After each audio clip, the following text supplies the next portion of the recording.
Good afternoon, everyone, and welcome back to the Elets EdTech Summit presented by Gupshup. We have been having some eminent panelists from the EdTech world discussing the details and the intricacies about the EdTech ecosystem since morning. And now we are on the panel discussion 4. And the topic for the panel discussion 4 is Adaptation of EdTech. Is it the new normal and the way forward? I am Tarannum Manjul. I'm the assistant editor at Elets Technomedia. I'm the anchor and the moderator for this particular panel, and with me, I have some eminent panelists who are some known names from the world of EdTech. With me, I have Mr. Akash Pillai, the Chief Business Officer, 90 plus My Tuition app. Welcome, Akash. Thank you, Dharan. I have with me Mr. Kapil Chanana, CGO, UFIS Learning. Welcome, Mr. Chanana. And I have with me Mr. Samit Singhai, Thank you. co-founder, True Scholar. Welcome, Mr. Singhai. Thank you, Dharan. Thank you, audience. So, quickly starting off with the panel discussion. In fact, I would first open the panel for a 2 minute brief about the brands and the founders. In fact, the panelists can share a brief about their brand and what they have been up to in the last 2 years. So, starting off with Mr. Akash Pillai. Akash, if you can just give a brief about your brand and what you have been up to in the last 2 years. All right. Okay, so basically 90 plus my tuition application. So we started this drive or this initiative in the year 2015. So we started by creating digital content for state syllabus in Kerala. So that was the time everybody was focusing on CBS. So that was I think the time that the EdTech company started focusing on K-12. So we wanted to stand out, so we started off with the state syllabus content, which not many have touched upon. And I think right now in 2022, I can see that many people are attempting that. But we already started it in 2015, and that's how we kickstarted our journey. From there, in 2018, we had a soft launch. In 2019, we had a hard launch in Kerala market, and from there on, we have grown from a team size of around roughly 25 to around 500 employees in total. And in Kerala, we did pretty well with the Kerala State Board syllabus. From there, we introduced CBSE and started off 5 more states along with their state syllabuses in Maharashtra, Karnataka, Delhi, Madhya Pradesh, and Uttar Pradesh. Again, we picked these states because we were seeing that a lot of tier 2, tier 3, tier 4 cities in these states were being ignored by most of the EdTech players. We have even, made the online or K-12 content for the state syllabuses also for these particular boards. And that is where we stand right now. Now we are trying to create a new revolution in the EdTech market by empowering people who've been in this industry for the past 7 to 8 years through a program called as a 90 Plus Connect, where we are empowering freshers as well as people who are part of the industry to start their own business. So the idea is basically, inclusivity. Basically, we're trying to reach out to every nook and corner of the country, and to set up an infrastructure like that in such a short span of time, we need good people who have the same vision.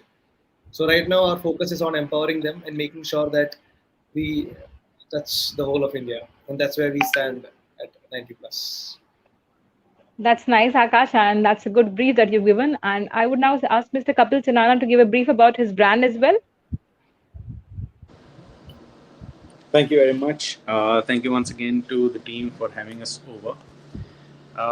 So UFIS Learning is a brand owned by Proficiency Solutions Private Limited, a company founded a little less than 5 years ago. And we position ourselves to become the largest school-focused distribution platform in India. And we're very happy to say that in this time period, 1 out of 4 premium private schools in India actually use our offerings. And that has been made possible because of the differentiated pedagogy and modular curriculum and supplemental programs that we've taken to schools, which have been developed not just in-house, but with what existed across the world and was actually well integrated into the Indian curriculum, both mapped to ICSE and CBSE boards, that we were able to bring it to the schools in India.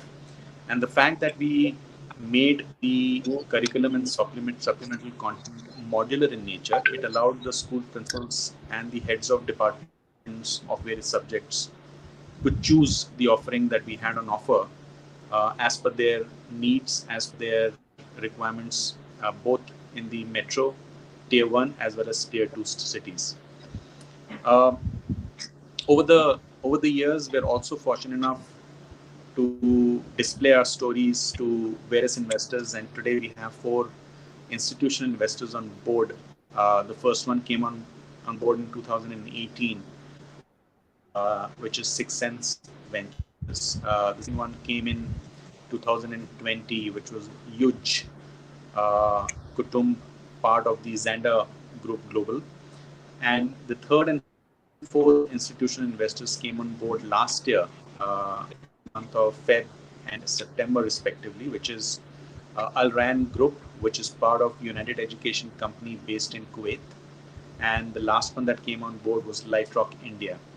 Uh, Up till now, we've actually picked up close to about $18.5 million of funding, and we've deployed this funding to make sure that we stay focused and true to our positioning or to our mandate of becoming the largest school focused distribution platform.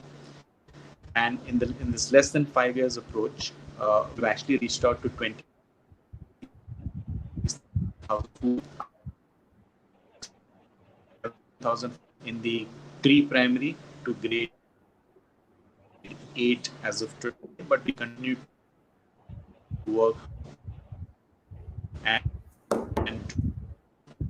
solutions for grade 9 and upwards as well.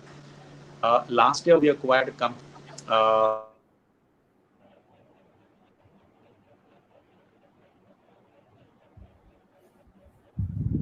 I think we have some technical issues with Mr. Talana.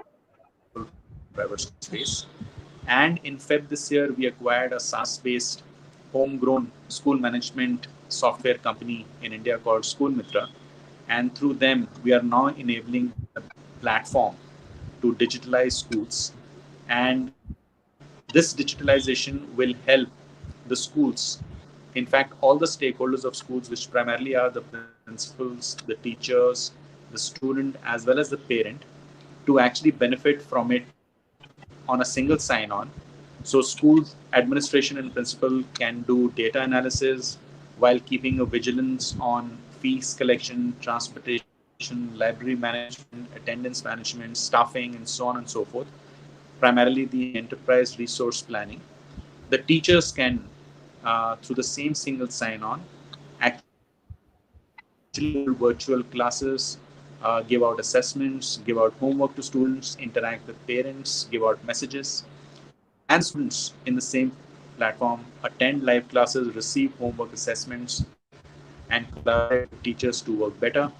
And parents, again through the same sign-on, can get not just the progress card of the students, but actually get a lot more engaged with the school, including the teacher as well as the principal, which was a very, very key highlight of the last 20 months agenda. While the world was suffering with this unprecedented disease, the school or the education system witnessed a never before interaction with parents through the live classes. So while the teachers were teaching the students, many a times the parents were sitting around them and experiencing the same live class session. So it was almost like the first of its kind intimate relationship between parents and schools coming about. So with our platform, we're wanting to actually not just formalize this way of taking the education way forward, but also making the learning outcome a lot more robust and seamless. That if at all this unprecedented thing or untoward calamity was to strike us ever again, and if there is a lockdown scenario, the schools are not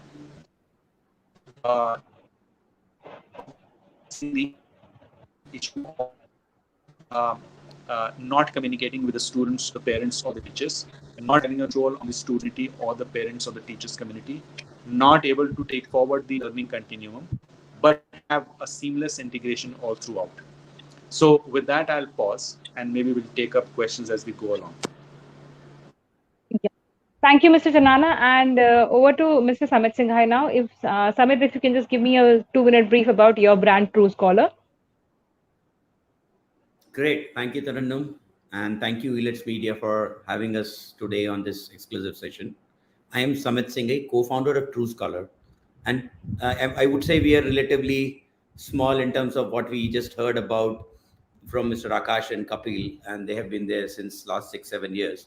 So we started 2 years back with the sole objective to provide a blockchain infrastructure, and we are the first company to provide blockchain based infrastructure to educational institutes, be it university, be it institute, be it tech, LMS, ERP, any e-learning platform, which can give digital degrees and digital certificates and badges to their students. Now, use of blockchain technology has been smartly, done over here. And what it does, it makes those certificates as immutable. That means nobody in the entire life cycle of that certificate can ever change or fudge or delete or hack any kind of data which is once recorded in the blockchain. And this gives the students a huge benefit. I would say it's an empowerment to them to have their own digital credentials stored into their digital wallet, which is mapped to their device itself. We all live in, lifelong learning age where storing such credentials, presenting such credentials is of very importance. And that's what True Scholar is proud of to provide to the industry. Thank you. Thank you so much, Samit. That was wonderful. And we have seen the work of True Scholar in the past as well. So it has been very, very important. In fact, all three brands we are talking to about today are quite important. And in the last 2 years, we have seen how EdTech has actually emerged very strongly in ensuring that children do not miss out on school, on education for that matter. Now, in fact, my first question is to Mr. Akash Pillai. Akash, we have all seen the tremendous growth of EdTech in the last few years, especially during the pandemic. I would like your views on the expansion of EdTech post pandemic. Now that we are out of the pandemic, like we are moving towards the end of the pandemic, how do you see the growth now on? All right, all right. Okay. So when you talk about the expansion this industry has undergone, post pandemic, it is huge. So before I start talking about it, I think I should ask you a question. Do you have a school going child in school? I mean, at home? Yes, yes, yes, yeah. We Yes. have two. I have two, in fact. Yeah. So when you have children at home earlier, let's say before 2020, e-learning applications were more of a luxury.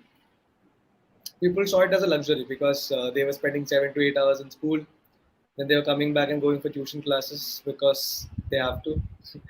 One or 2 hours spend there and 8 hours of sleep, and all they're left with is around 3 to 4 hours time for themselves, where they have to do personality development, where they have to have some me time. And they should definitely watch cartoons, movies, or probably spend time with their grandparents or their neighbors, people around. So that was being cut out. So it was seen as a luxury. But with pandemic, what has happened is initially I was seeing that teachers were teaching using PowerPoint presentations through various platforms. Then they have slowly shifted to e-learning platforms wherein they are using the digital content to actually teach the students on whatever is there in the curriculum. See, for example, if I am teaching a student on various joints, and I am a teacher, I'm showing them a PPT. Now, my understanding or how I'm able to teach my students is totally based on subject to internet connectivity, the students' attention, and all of that.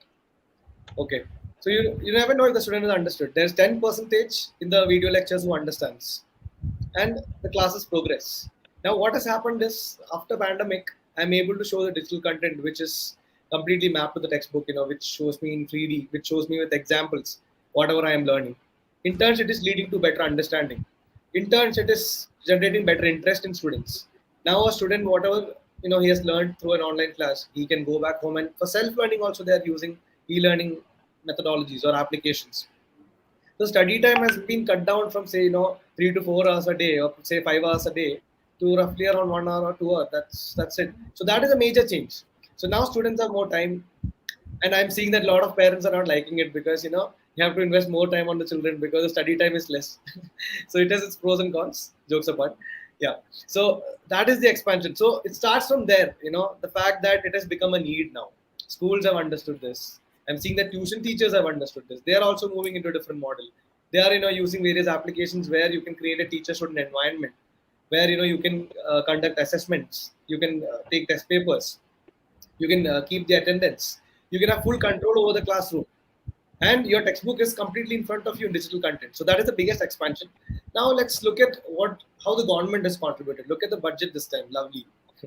I'm seeing that all startups are getting subsidies when it comes to investment. Like there are a lot of when it comes to capex.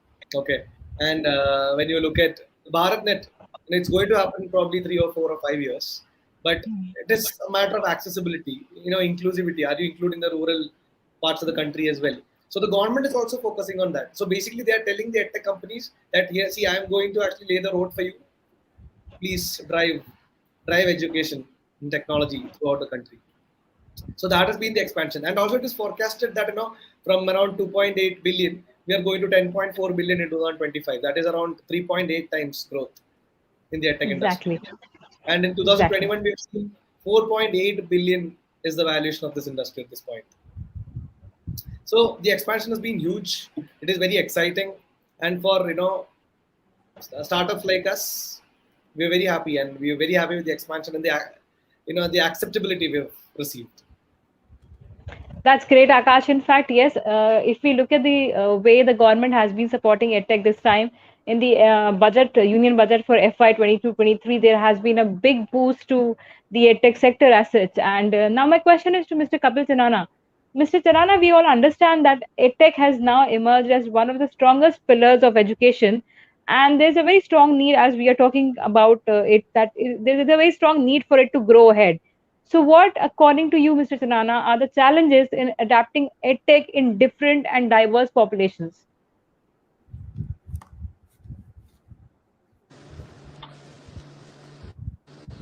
Sure. So, first of all, we all believe, and for the parents on the panel, we all believe that actually school is the safest environment for a student to get the required habit or behavior formation, right? Now, obviously, there is a equal partnership required at the parents' end, but undisputedly, the safest environment to learn and grow is inside the school, and that is physical. So while the last 2 years episode, taught us many different things, but UFS Learning has actually stayed on course from day one. When we launched ourselves in 2017, our single-minded agenda was, how to bridge the gap between in classroom and at-home learning solutions. Education as a sector is kind of broken at many a juncture, and there lies a need, and actually a very big need, of unifying the learning continuum from what happens inside the school and what happens at home. And Akash will relate to it, and actually he alluded to it as well, that the adoption of technology over the last 2 years broke a lot of shackles residing in a principal's thinking, residing in a parent's thinking, residing in a elder sibling or even a student's thinking. So all of them actually now warmed up the idea that virtual way of learning is also a way of learning. Whether it is the only way of learning, time shall only tell. But that's a very, very long road and a very, very long horizon. But in the meantime, you're absolutely right. Even NEP 2020 has called out a very significant role for the edtech companies. But that's a role, that's not replacement of what exists today. And that role will be accentuated more from the technology, platform. And therefore, for us, technology will always be an enabler. It will not be, say, for example, uh, you know, uh, a replacement to anything. So the platform that we have built up and the curriculum that we have already now are talking to each other seamlessly. So the first agenda is to make sure that our 7,500 schools that are our user schools adopt it and become steady users of the same, because that exposure to a company like us will be priceless. And while the other guys will kind of develop the technology, take it into the school, and I'm talking purely B2B here, take into the school, learn, we will be way ahead in the implementation.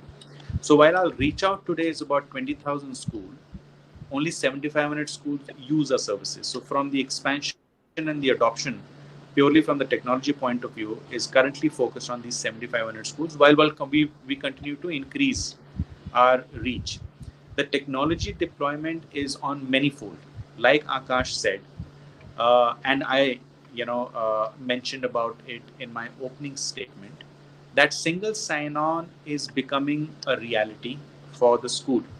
That single sign-on is actually a unified, or rather unification of the key stakeholders in the education spectrum, which are again the principal, the administrator, the teacher, the student, and the parent.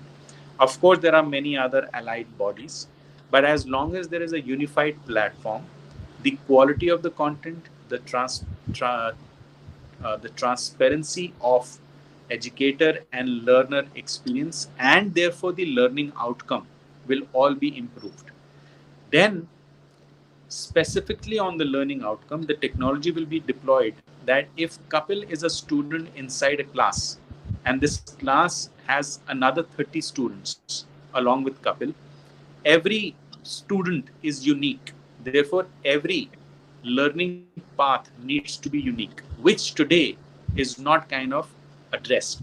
A textbook is given to everybody, a lecture is given to everybody, a homework or an assessment is given to everybody. So imagine tomorrow the personalization to a student on a topic level. That is what our journey is already. The company that we acquired, which is School Mitra, has a proprietary tool which is personalized remedial solution that actually through an assessment articulates the need of a student at a student level and on the topic, and then they come out with specific remedial solutions for the student in the same class. So while a geometry is being taught, the four of us have different needs. So the remedial solution will be given to the students uniquely to all four of us on the same topic, and that's how the overall class performance will start to improve, and eventually the schools can start to say that they pay attention to the learning outcome. So while technology at one end is making life simpler, technology is also making life a lot more focused, targeted, and personalized. Companies like ours are spending energy and focus behind making it right intervention at the right time. So we are making this solution available to these 7,500 schools that are our user schools, and eventually to the landscape. Thank you, Mr. Sanana. And in fact, I would like to put this question to Mr. Samit Singhai also. Samit, in fact, if you can also, share your views on the challenges in adapting edtech for different and diverse populations. Yeah, I think I do agree with Kapil and Akash where we were trying to say that uh, there's a huge diversity across the globe. I would say that not only in India, in the kind of students that comes to the class, but we still lived in an age where we believed one size fits all kind of an education system, and that's where we typically had the outcome where we see that the students which are coming out or churning out of the education system are not good enough to get placed or get placed into a company to work right from day one, right? So there was a huge skill gap in between in terms of the knowledge that we were imparting to students, at the same time the way they were coming out. With edtech, I believe, as Akash and Kapil have already talked about much on that, it's kind of a revolution that has brought at a very fast paced way to every hook and nook corner of the world. I would say that things have been expedite, which was still on the experimental side. People, we live in an age where we still don't trust others, right? So there was always a lot of debate but not much of real practical implementation of pedagogy changes. Technical advancements were done on the education sector, but with given no choice with COVID pandemic, there was a lot of confusion when we had the first lockdown, right? So a couple of weeks were just spent thinking about how we would really progress to the next day, and school across the globe were really in a fix where they don't even know where to start with. because some of those really didn't pay attention to the last decade where there are a lot of developments with the help of technology that was pushing to the education sector. And that was typically one of the reasons. And there were a couple of things which actually delayed it, I would say, Sense. We cannot just blame, the kind of thinking that we are trying to. It was just because maybe there was lack of infrastructure. There was lack of, we as a country also said we also lack the basic infrastructure of internet connection. Today, we are talking about flexible learning models. You're talking about blended learning models for students. But at the same time, as a country with our social economic population, we don't even have internet at some parts of the country, right? So we all have to conducively think about overcoming such challenges, right? And again, the same thing, one model won't fit across all sectors of the country. So there would be some sectors which would be very technically advanced, where you can implement more sophisticated solutions. But at the same time, there would be some sections for which you have to lower down the technological advances, but yet you need to work on providing a conducive atmosphere which helps into bringing personalized learning even to individuals.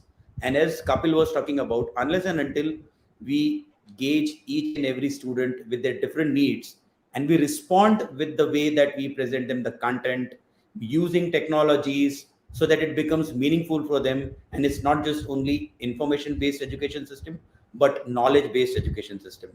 Unless and until we make it to a level where the assessments are more on the practical terms, not on just mesmerizing things that probably we used to do, 2-3 decades before. And that's how we have to evolve. And these are the challenges, I think, which certainly are not very easy to crack, and would need everybody's effort in from all sections of the society to come up and live up to these challenges and present something which is more conducive for the country itself. Thank you, Samit, and that was wonderful, in fact, of you to put this across. Coming back to Akash now, Akash, when we see the impact, like we've all seen the impact of EdTech on education, especially since we are talking about the pandemic. And you mentioned that your company has been there, your brand has been there even before the pandemic. So it would be, very nice if you can share some best practices or your experience that you have seen, especially in the last 2 years of, the EdTech expansion or the EdTech growth. If you can share some experiences with us. Yes, so that basically, when you look at the impact it has created, again, grassroots level is what you have to look at. See, because it starts from the teachers, developing their technical know-how. Starting from, teachers. See, earlier, the one pattern that I saw was teachers were using WhatsApp for sending notes. Then students will send the same document back, or they'll write it on a pen and paper and send it back. So that's how this started, right? But now the teachers they have good technical knowledge now. They are able to use computers now. They are using various platforms like Zoom and all of this. Students are also able to, adapt well to the situation and all of this.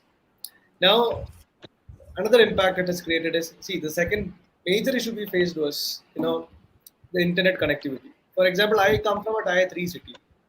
I come from Pathanamthitta district in Kerala. Okay, so taluk name is Rani, and the internet connectivity is not great. So I have cousins, I have my nephews, who would actually skip their classes because they don't have proper internet connectivity. But this I have seen in front of my eyes. The connectivity has definitely improved. See, if you ask me for the stats, it will be different to lay in front of you. But connectivity has increased, because right now I'm able to see that they're attending test papers from their house. They're attending classes from their house. So that is a major impact as well. Now, again, I think I am reiterating this point. Accessibility or inclusivity to the rest of the country, or leaving Tier 1 and Tier 2 was also an issue. So even 90 plus, at 90 plus, we have come up with solutions for this. See, for example, after 2022, we developed 15 state syllabus curriculums, including curriculum for Northeast. And we are teaching the students in their regional languages. See, for example, the digital content, where we had a setback initially, or when the K-12 content came up, was the content was taught in English by most of the EdTech companies. So we started off by teaching the students in Malayalam. There, see, the CBSE content also, the state syllabus content that they're learning, we teach them in the regional content, that is Malayalam. For students from Madhya Pradesh, Uttar Pradesh, we teach them in Hindi. The CBSE content is taught in Hindi to them. So that was also a major hurdle. That has also been resolved. So these are some best practices that have come into act, ever since the pandemic. And this is how EdTech has really helped revolutionize the space. Also, For example, Taranum, if your students have to attend lab classes, for example, physics lab, chemistry lab, how are they doing it right now? That's interesting because when you talk about lab experiences, Akash, I think that was one thing that the students usually, in fact, missed out. Being in the labs physically. Like I have a nephew who's in class 10th now, and I have seen that he was getting all his classes online, and even the lab came to your drawing room, but the impact was much different from what it has been for the physical classes as well. In fact, now my question would be to Mr. Samit Singhai. Samit, if you can just when you see the growth or expansion of edtech, what do you think is the crucial thing that is required to ensure that edtech actually blends well with the traditional model and creates a better blended learning model? Yeah. So, I mean, absolutely, we all are on the same page, and typically we are talking about blended learning, right? But at the same time, I love technology, and I'm been into technology since long, and I think it's one of the best boon that mankind has got. But at the same time, you cannot replace the physical way of doing things with just the virtual way of doing things, right? And was Akash was saying, and you just talked about that bringing labs to your computers to your drawing rooms would make them children run, but still the way we learn with each other, the way we interact with each other when we are physically there cannot be replaced.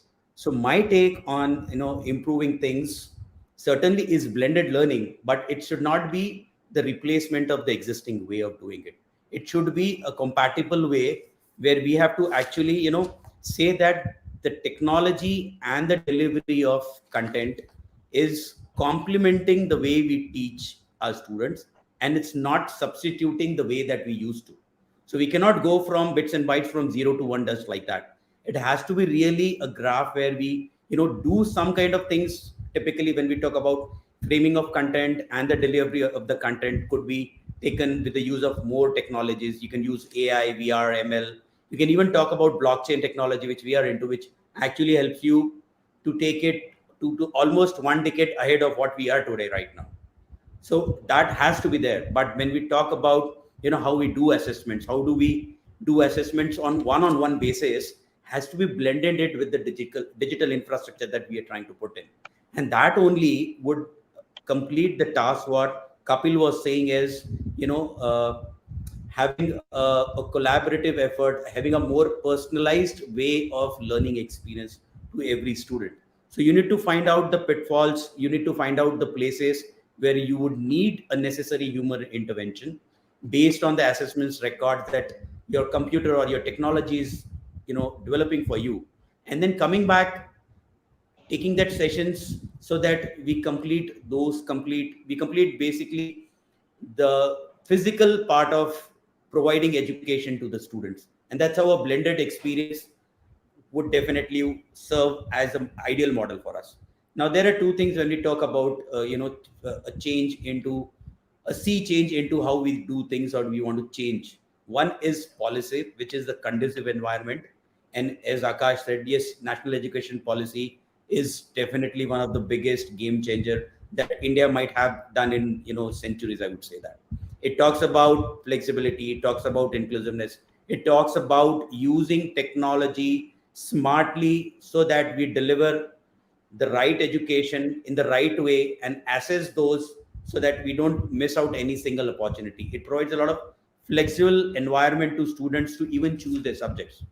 We don't just want to say that if you are following say a commerce stream and you just need to study accounts, right? What if they have interest in music, science, maybe some technology? So this offers a lot of flexibility to even choose your grades. And that's how I think when we say the policy is there, what is left is just the planning. We as stakeholders have to effectively plan how we implement a blended ecosystem into our education and then really make our millennials or students, the future generations of our country proud about. Thank you. Thank you, Samit. And I think we are moving towards the end of this panel discussion, and we've discussed a lot of things on how, what is the basic requirement for taking EdTech way forward. And I would, in fact, like closing remarks from all our panelists now. Starting off from with Mr. Kapil Sirana, if you can just have a closing remark of the panel discussion, and if you can just guide us on how, what do you look at when you look at edtech growth and the way forward? What is your opinion on that? If I can have a closing remark from Mr. Kapil Sirana on this. Sure. So I think one of the major learnings of the last 2 years episode has been the the way we always thought doing some things and never knew how to do. We actually started experiencing it ourselves. All of us made our very long term plans and mid range plans, and the last 2 years taught us that you need to live for today for sure, and if you're lucky you will survive for tomorrow. So make sure that your today is absolutely as per your desired wish list. I think a lot of these insights and learnings are being applied to businesses all across, including education. So while the technology has been available in the education sector for more than 3 decades, so to speak, last 2 decades for sure, even though it was more applicable in the higher education space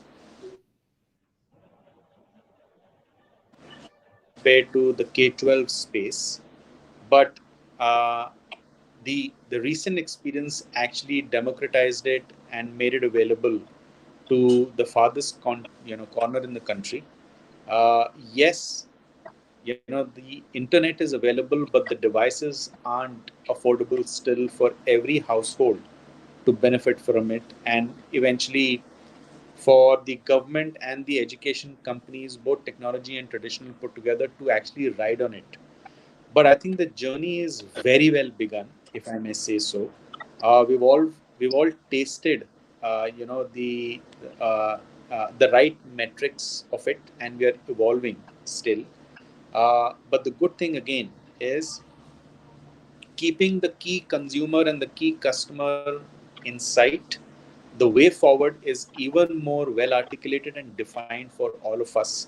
There is a place for Akash, there is a place for Summit, there is a place for us, and there are place for million other companies in the same sector to operate and provide the right education to the right student for the right learning outcome. So with that, I think I'll pause because I think we've kind of exchanged a lot of things already. But the 21st Exactly. century learning skills and the ability that is required for India to really become the credit worthy or the merit oriented nation that we want to become has started and actually has accelerated. UFIS learning began with its vision with the 21st century skills, but now both the NEP 2020 has called it out, and the schools have opened its arm even more willfully than previous to accommodate 21st century more. So we're all in the good space. Great, agreed. I totally agree that EdTech is actually in a very good space. And in fact, if I can have a quick closing remark from Samit as well. Samit, if you can just give me a quick closing remark. Yeah, that was definitely too short. So I have two words for it: trust and collaboration. And that's I Exactly. absolutely agree with Kapil that unless and until we trust each other, it's not going to evolve. And that's what Kapil meant. There is a space for everyone, and there's a need for everyone to come up, live up, and really change the way we used to do things, adopt technology, make it meaningful for every child. Don't make it very conservative in terms of technology, but expand it so that you can reach it to the even the lowest income levels of students in India, and it can bring a sea change in their lives. That's all. Perfect, Samit. And if I can have just a very quick closing remark from Akash as well.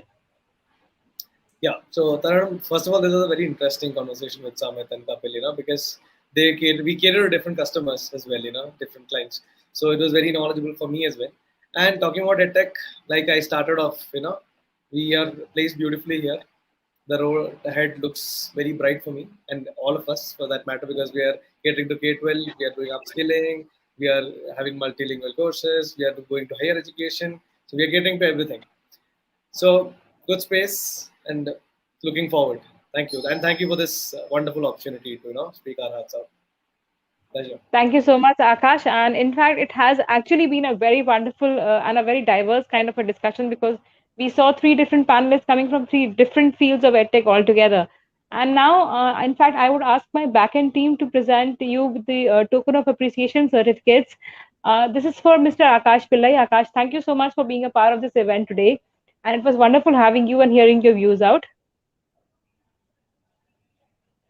Thank This is you, for Mr. Alex.